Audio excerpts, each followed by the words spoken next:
নমস্কাৰ মই মজিদ বন্ধুসকল পলকতে চামক আজি 9টা গুৰুত্বপূৰ্ণ খবৰ।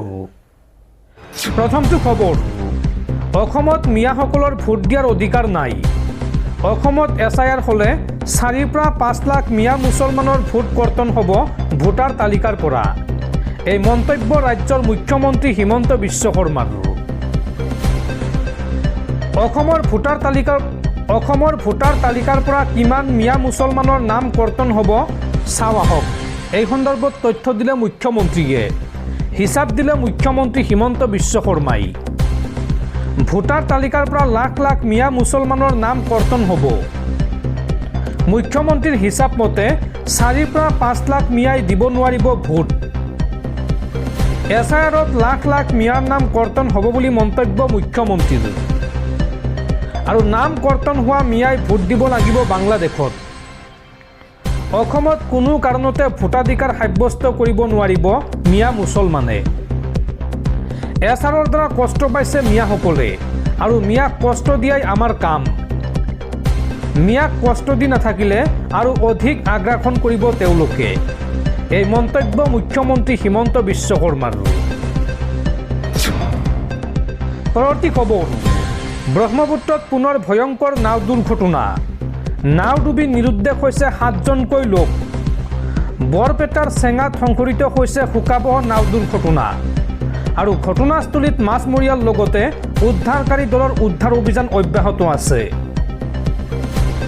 লুইতৰ বুকুত পুনৰ ভয়ংকৰ নাও দুৰ্ঘটনা। ব্ৰহ্মপুত্ৰত নাও ডুবি নিৰুদ্দেশ 7জনকৈ লোক। বৰ্তমানলৈকে সন্ধান পোৱা নাই এজনো যাত্ৰীৰ। বৰপেটাৰ চেঙাৰ ৰহমপুৰত সংঘটিত হৈছে এই ভয়ংকৰ নাও দুৰ্ঘটনা।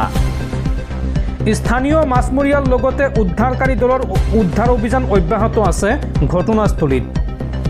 নিখোজসকলৰ সন্ধানত উদ্ধাৰকাৰী দল উদ্ধাৰ অভিযানত নামি পৰিছে। নাওখনত নাছিল এটাও লাইফ জেকেট।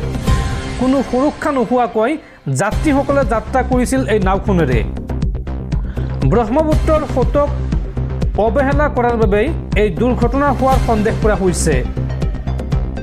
নৈৰ পাৰত এই মুহূৰ্তত সন্ধানহীন যাত্ৰীৰ পৰিয়ালৰ কান্দোন আৰম্ভ হৈছে। কান্দিবলৈ দেখিবলৈ পোৱা গৈছে সন্ধানহীন হোৱা লোকৰ আত্মীয়সকলে কান্দি আছে নদীৰ পাৰত। আৰু ব্ৰহ্মপুত্ৰত এই ভয়ংকৰ নাও দুৰ্ঘটনাত সন্ধানহীন হোৱা লোকসকলৰ পৰিচয় ইতিমধ্যে উদ্ধাৰ হৈছে। তেওঁলোক হৈছে ক্ৰমে মাদু মিয়া, শুকুৰজান নেছা, আমিনা পাৰভিন, ৰাহুল, আৰিয়ান ইছলাম, জানুফা ইয়াছমিন সন্ধানহীন হৈছে এই নাও দুৰ্ঘটনাত। আৰু এই ভয়ংকৰ নাও দুৰ্ঘটনাৰ পিছতেই হাহাকাৰ পৰিস্থিতি। এই ঘটনাৰ পিছতে এতিয়া প্ৰশাসনৰ বিৰুদ্ধে জাঙুৰ খাই উঠিছে স্থানীয় ৰাইজ। পৰৱৰ্তী খবৰ, গণৰাজ্য দিৱসৰ অনুষ্ঠানত চৰম অপমান কংগ্ৰেছ নেতা ৰাহুল গান্ধী আৰু কংগ্ৰেছৰ ৰাষ্ট্ৰীয় অধ্যক্ষ মল্লিকাৰ্জুন খাৰ্গেক। কৰ্তব্য পথৰ পেৰেডত ৰাজ্যসভাৰ বিৰোধী দলপতি মল্লিকাৰ্জুন খাৰ্গে আৰু লোকসভাৰ বিৰোধী দলপতিক আসন প্ৰদান কৰা হ'ল তৃতীয় শাৰীত। বিৰোধী দলৰ নেতাৰ বাবে প্ৰট'কল উলংঘা কৰি মোদী চৰকাৰে সংসদীয় মৰ্যাদা হানি কৰাৰ অভিযোগ কংগ্ৰেছৰ। এই সন্দৰ্ভত কংগ্ৰেছৰ ৰাষ্ট্ৰীয় অধ্যক্ষ মল্লিকাৰ্জুন খাৰ্গে মন্তব্য কৰি কয় যে, মই এগৰাকী জ্যেষ্ঠ নেতা। মোৰ আৰু ৰাহুল গান্ধীৰ ওচৰত কেবিনেট মৰ্যাদা আছে, কিন্তু তৎসত্ত্বেও গণতন্ত্ৰ দিৱসৰ পেৰেডত আমাক ৰাজ্য চৰকাৰৰ মন্ত্ৰী আৰু তেওঁলোকৰ সন্তানৰ সৈতে একেটা শাৰীত বহিবলৈ দিয়া হ'ল। এই চৰকাৰখনে সংবিধান, কংগ্ৰেছ বিৰোধী আৰু মোক অপমান কৰিছে। এই মন্তব্য কংগ্ৰেছৰ ৰাষ্ট্ৰীয় অধ্যক্ষ মল্লিকাৰ্জুন খাৰ্গেৰ। দৰ্শকসকল, আৰু বহুতো গুৰুত্বপূৰ্ণ খবৰ আছে। তাৰ আগতে আপোনাক জনাওঁ যে যদি আপুনি এতিয়ালৈকে এইটো ভিডিঅ'ত লাইক কৰা নাই তেন্তে এতিয়াই ভিডিঅ'টোত লাইক কৰি দিয়ক। আৰু এনেকুৱা ধৰণৰ ভিডিঅ'সমূহ নিতৌ চাবলৈ চেনেলটো ছাবস্ক্ৰাইব কৰি কাষত থকা বেল আইকনটো প্ৰেছ কৰি ৰাখক। পৰৱৰ্তী খবৰ, 2026ত অসমত পুনৰ হ'ব বিজেপি মিত্ৰজোঁটৰ চৰকাৰ। অসমত বিজেপি মিত্ৰজোঁটে এইবাৰ 96খন আসনত লিড ল'ব। আৰু চৰকাৰ গঠন কৰিবলৈ মাত্ৰ 64খন আসনহে লাগে। আমাৰ হাতত বৰ্তমান সময়ত 32খন আসন বেছিকৈ আছে। এই ভৱিষ্যতবাণী মুখ্যমন্ত্ৰী হিমন্ত বিশ্ব শৰ্মাৰ। পৰৱৰ্তী খবৰ, সৌদ অসম ছাত্ৰ সন্থাৰ সভাপতি উৎপল শৰ্মাৰ সৈতে আজিৰ পৰা অব্যাহতি ল'লে বিজেপিলৈ যাব। হিমন্ত বিশ্ব শৰ্মাৰ সৈতে মিলি আছে উৎপল শৰ্মা আৰু সুমোজ্জ্বল কুমাৰ ভট্টাচাৰ্য। সুমোজ্জ্বল কুমাৰ ভট্টাচাৰ্য আৰু উৎপল শৰ্মাৰ বাবে শংকৰজ্যোতিক টিকট নিদিয়ে হিমন্ত বিশ্ব শৰ্মাই। ২৬ৰ নিৰ্বাচনৰ পূৰ্বে এই বিস্ফোৰক মন্তব্য বিধায়ক অখিল গগৈৰ। পৰৱৰ্তী খবৰ, 10 বছৰ পিছত অসমত কোনোবা নজিবুল্লাহ হবিবুল্লাহ মুখ্যমন্ত্ৰী হ'ব। এই মন্তব্য বিশ্ব হিন্দু পৰিষদৰ নেতা প্ৰবীণ ভাই টুগাৰিয়াৰ। টুগাৰিয়াই লগতে কয় যে অসমত প্ৰায় 50 লাখ অবৈধ বাংলাদেশী আছে আৰু বাংলাদেশী বিতৰণৰ বাবে এইবাৰ অসমত বাখৰ পাতিছে আন্তঃৰাষ্ট্ৰীয় হিন্দু পৰিষদৰ নেতা প্ৰবীণ ভাই টুগাৰিয়া। অসমত প্ৰায় 50 লাখ অবৈধ বাংলাদেশী আছে, এই মন্তব্য প্ৰবীণ ভাই টুগাৰিয়াৰ। টুগাৰিয়াই লগতে কয় এই সন্দৰ্ভত কয় যে অসমৰ অবৈধ বাংলাদেশীক লৈ অভিযান চলাব আন্তঃৰাষ্ট্ৰীয় হিন্দু পৰিষদে। এতিয়াই বাংলাদেশী খেদিব নোৱাৰিলে 10 বছৰ পিছত কোনোবা নজিবুল্লাহ হবিবুল্লাহ মুখ্যমন্ত্ৰী হ'ব অসমৰ। অসমৰ পৰা এটা এটাকৈ অবৈধ বাংলাদেশীক বিতৰণ কৰিব লাগিব। বাংলাদেশী বিতৰণক লৈ মুখ্যমন্ত্ৰী ডক্টৰ হিমন্ত বিশ্ব শৰ্মাক সাক্ষাৎ কৰিব প্ৰবীণ ভাই টুগাৰিয়াই। আৰু এই সন্দৰ্ভত 7 দিনীয়া ভ্ৰমণসূচীৰে অসমত বাখৰ পাতিছে হিন্দুত্ববাদী নেতাগৰাকীয়ে। এটা মাত্ৰ ফোন কলতে হিন্দুৱে সুৰক্ষা লাভ কৰিব পৰাকৈ ব্যৱস্থা গ্ৰহণ কৰিব পাৰিব লাগিব। এই মন্তব্য আন্তঃৰাষ্ট্ৰীয় হিন্দু পৰিষদৰ নেতা প্ৰবীণ ভাই টুগাৰিয়াৰ। পৰৱৰ্তী খবৰ, উজনিৰ পৰা নামনিলৈ আহিছে কংগ্ৰেছৰ ছুনামি আৰু এইবাৰ কংগ্ৰেছৰ নেতৃত্বত অসমত হ'ব পৰৱৰ্তী চৰকাৰ।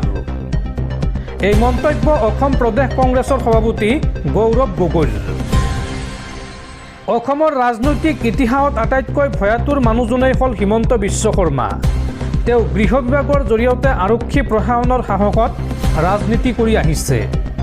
সেইবাবে ক্ষমতাহীন হৈ পৰে বুলি হিমন্ত বিশ্ব শৰ্মা সদায় শংকিত হৈ থাকে।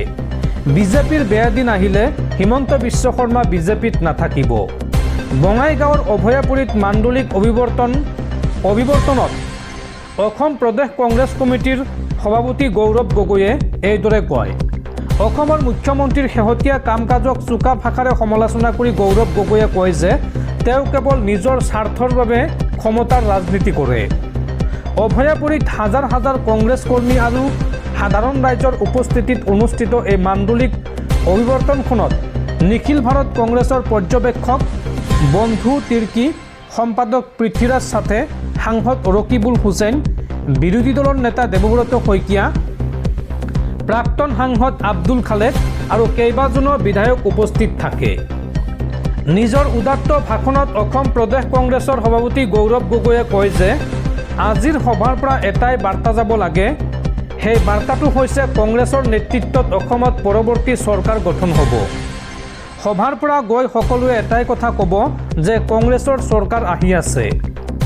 হাওৰাঘাট, মৰাণ, বিহপুৰীয়া, ৰঙিয়ালৈ আমি গৈছোঁ, য'ত শ মানুহ গোট খালে। পাহাৰ, উত্তৰ অসম, নামনি অসমত যদি এনেদৰে মানুহ গোট খাইছে তেন্তে জানিব আমাৰ চৰকাৰ অহাটো নিশ্চিত। আৰু এই শক্তি দেখি বিজেপিয়ে কিছুমান আসন এৰি দিছে। বিজেপিয়ে ইতিমধ্যে উজনি অসম আৰু উত্তৰ অসম এৰি দিছে বুলি কয় গৌৰৱ গগৈয়ে। তেওঁ কয় যে যোৱা লোকসভা নিৰ্বাচনত গোটেই কেবিনেট মুখ্যমন্ত্ৰী যোৰহাটলৈ বাৰম্বাৰ আহিল। প্ৰধানমন্ত্ৰী মোদী আহিছে, যথেষ্ট টকা বিতৰণ কৰিলে, বৰ কথাৰে ভাষণ দিলে, 3 লাখ ভোটৰ ব্যৱধানত জিকিব বুলি ক'লে। কিন্তু অসমৰ ৰাইজে স্বাভিমান আৱেগ দেখুৱাই আমাক জয়ী কৰি আনিলে। যোৰহাটৰ পিছতে ডিব্ৰুগড়, কাজিৰঙা, কাৰ্বি আংলং, লখিমপুৰতো কংগ্ৰেছৰ ফলাফল ভাল হ'ব। গৌৰৱ গগৈয়ে কয় যে উজনি অসমৰ পৰা কংগ্ৰেছৰ ছুনামি আহিব আৰু তেতিয়া নামনি অসমক পাৰ কৰি লৈ যাব। এইবাৰ অসমত কংগ্ৰেছ চৰকাৰ হ'ব। আজি হিমন্ত বিশ্ব শৰ্মাই নিজকে কেনেকৈ সুৰক্ষা দিব তাক লৈ চিন্তিত। গুৱাহাটীত ৰাহুল গান্ধী ডাঙৰীয়া আহি কৈ থৈ গৈছে যে যেতিয়া পৰৱৰ্তী দিনত কংগ্ৰেছ চৰকাৰ আহিব তেতিয়া হিমন্ত বিশ্ব শৰ্মা জেললৈ যাব, যাৰ বাবে হিমন্ত বিশ্ব শৰ্মা ভয় খাইছে।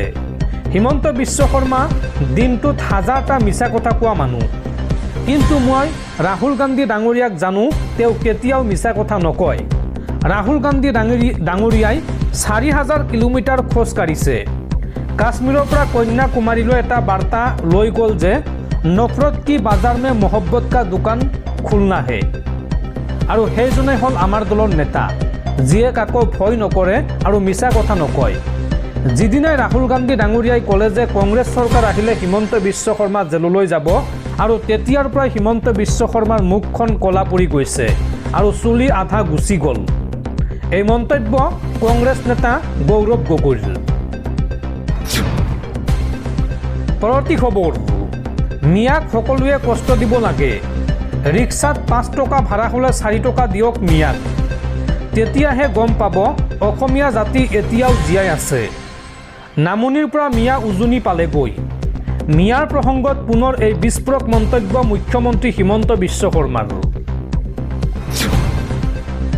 পৰৱৰ্তী খবৰ, হিতেশ্বৰ শইকীয়াই কৈ গৈছিল আমাৰ পূৰ্বপুৰুষ থাইলেণ্ডৰ পৰা আহিছিল, আমিও বাংলাদেশ গুচি যাম আৰু তেওঁলোকো চীন থাইলেণ্ডলৈ গুচি যাওক। মুখ্যমন্ত্ৰীক কটাক্ষ কৰি এই মন্তব্য AIUDF প্ৰধান মৌলানা বদৰুদ্দিন আজমলৰ। আৰু বদৰুদ্দিন আজমলৰ এই বিতৰ্কিত মন্তব্যৰ পিছতে চৰ্চালৈ আহিছে যে খিলঞ্জীয়াক চীন থাইলেণ্ডলৈ যাবলৈ ক'লে নেকি বদৰুদ্দিন আজমলে।